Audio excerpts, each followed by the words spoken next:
Fala, Rovai, o editorial do Fórum 11h30. Se você está vendo esse editorial no período da tarde, às 15 horas, se inscreva, não deixe de se inscrever, curta, divulgue, compartilhe, porque é muito importante para a gente que mais pessoas cheguem no canal.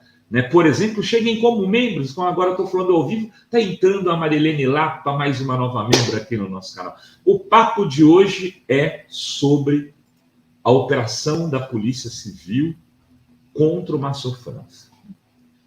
Rovai, mas o negócio ainda está começando, você já vai dizer que ela oferta? Não vou dizer. Agora, eu vou dizer o seguinte, o Brizola tinha uma frase que ele falava assim, tem rabo de jacaré, tem pele de jacaré, tem olho de jacaré, tem boca de jacaré. Se não for jacaré, provavelmente jacaré é. É por aí. O Brizola tinha razão. Quando as coisas acontecem de uma maneira super estranha, e aí eu queria destacar, por exemplo, a rapidez com que o Haddad se posicionou sobre isso. Haddad acaba de lançar, nesses últimos 3 minutos, o seguinte tweet: nada contra investigar políticos, muito pelo contrário. O problema é o espetáculo extemporâneo. Não devemos abdicar do princípio da presunção da inocência. Minha solidariedade a Márcio França e família.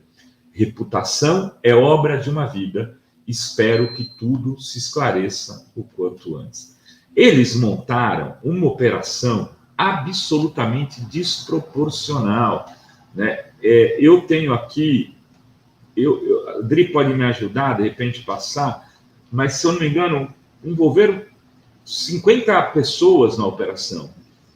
Depois eu posso corrigir, eu li rapidamente, mas foi um número muito grande para ir atrás da casa do Márcio França, do filho do Márcio França, do tio do Márcio França, da avó do Márcio França, do papagaio do Márcio França.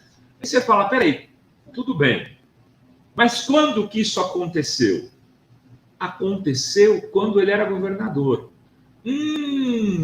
Quando ele era governador, aconteceu uma coisa que envolvia, segundo a denúncia, desvios de 500 milhões de reais. Nós não estamos falando de 50 mil. 500 milhões. Já começa pelo número. É que nem contra o reitor, lá no atentado do que levou o canceler à morte. Falavam em 80 milhões. 2 dias depois, os 80 milhões tinham virado 500 mil. Eu tenho que olhar as provas e aí, a partir delas, fazer os comentários devidos.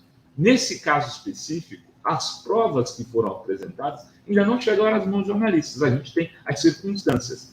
E quais são elas? Que teria se desviado o recurso em Birigui, em Araçatu, em não sei o quê, e que isso dá 500 milhões. O valor já me impressiona.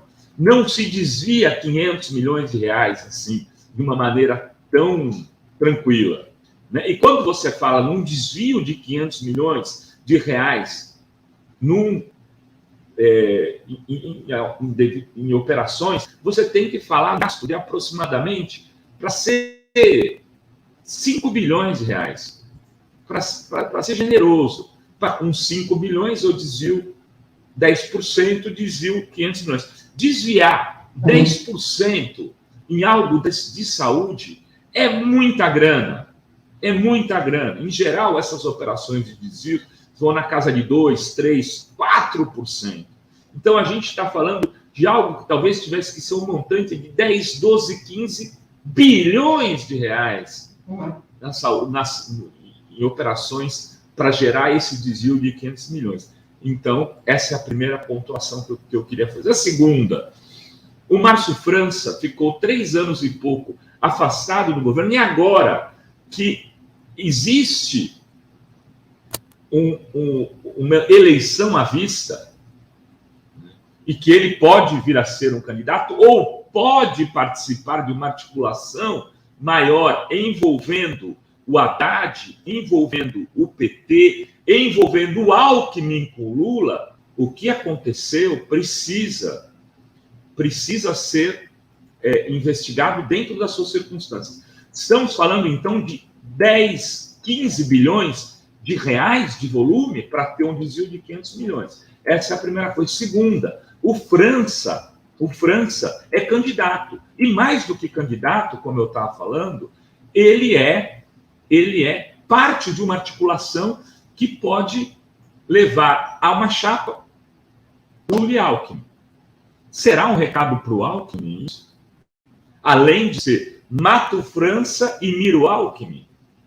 É possível que esteja por trás dessa operação contra o França, que envolveu 50 delegados de polícia, algo nesse sentido? Eu acho que sim. E vou dizer para vocês o seguinte, há uns 7, 8 anos atrás, um prefeito do PT, eu não vou citar o nome aqui, que talvez essa coisa deixou ele muito,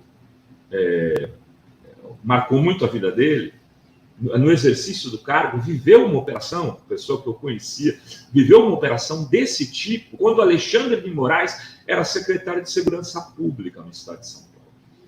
Não encontraram nada na casa dele, montaram um esquema com helicópteros, a cidade inteira ficou sabendo, não encontraram absolutamente nada, mas encontraram uma mira da esposa dele, mira de arma, de mira, que você tem que ter umas autorizações especiais para comprar, e a esposa, que era policial, tinha essa mira. E a partir dessa mira, criaram toda uma narrativa, né, justificando a operação que envolveu 50 a 100 policiais. Então, essa questão do Márcio França, é possível que ele tenha um bom envolvimento? É possível, eles vão ter que provar isso. Mas o show midiático que está sendo feito, a mim, não convence. O que parece estar por trás disso é o dedo do Dória. O Dória entrou no jogo da eleição presidencial. Para governador e para presidente. Não pense que ele está só pensando, só dizendo, Márcio França, você não vai ser candidato a governador, eu não vou deixar.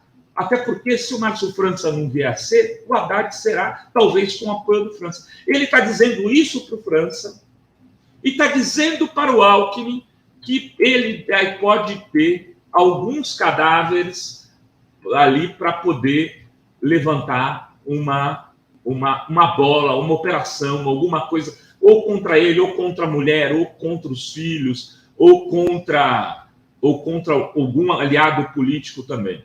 Então, ele está fazendo uma operação casada. É evidente. O Dória é o elemento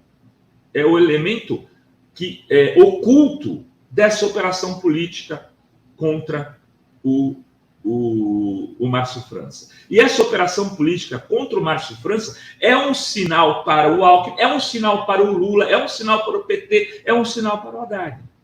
É preciso ler isso, porque o Dória, se tem alguém que joga sujo na política, esse cara se chama João Dória. Ele sempre jogou sujo, inclusive nas suas operações empresariais. Dória, quem viveu as prévias do PSDB para a Prefeitura de São Paulo, sabe como ele operou para ganhar aquelas prévias. Ele não vai deixar pedra sobre pedra. O Dória não vai aceitar ficar com 3% e ser um candidato nanico até o final das eleições. Ele não vai submeter a perder o governo do Estado quieto e calado. Ele vai jogar o jogo que ele sabe jogar, que é esse jogo do lawfare e do lavajatismo, e de gritar é corrupto, é safado, é pilantra. É o jogo que ele sabe jogar. Então, eu queria fazer esse depoimento aqui, essa análise,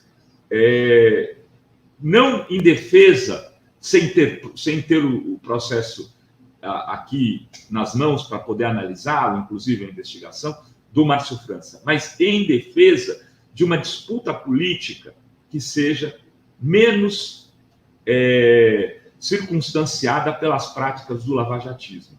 Entre essas práticas, o lawfare.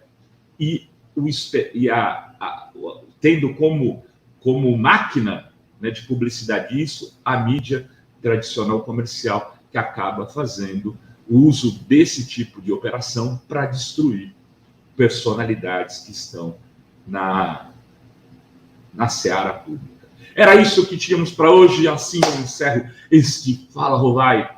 Beijas, beijes e beijos a todas, todas e todos.